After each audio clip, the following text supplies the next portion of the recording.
अमरीका में कानून साजों और सियासतदानों ने ईरान को खतरनाक धमकियां देने पर अमरीकी सदर को आड़े हाथों ले लिया।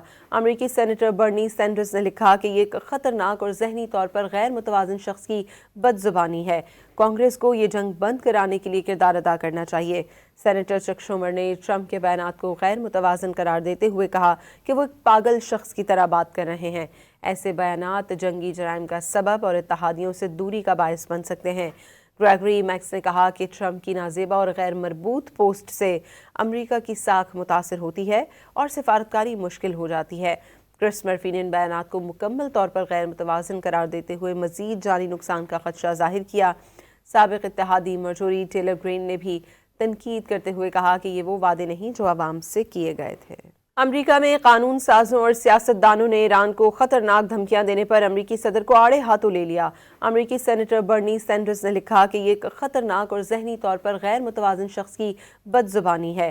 कांग्रेस को ये जंग बंद कराने के लिए किरदार अदा करना चाहिए। सेनेटर चक शूमर ने ट्रंप के बयानात को गैर मुतवाज़िन करार देते हुए कहा कि वो एक पागल शख्स की तरह बात कर रहे हैं। ऐसे बयानात जंगी जराइम का सबब और इत्तेहादियों से दूरी का बायस बन सकते हैं।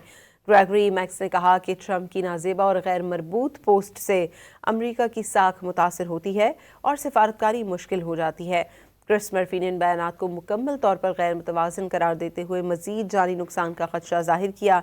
साबिक़ इत्तेहादी मार्जोरी टेलर ग्रीन ने भी तनकीद करते हुए कहा कि ये वो वादे नहीं जो आवाम से किए गए थे।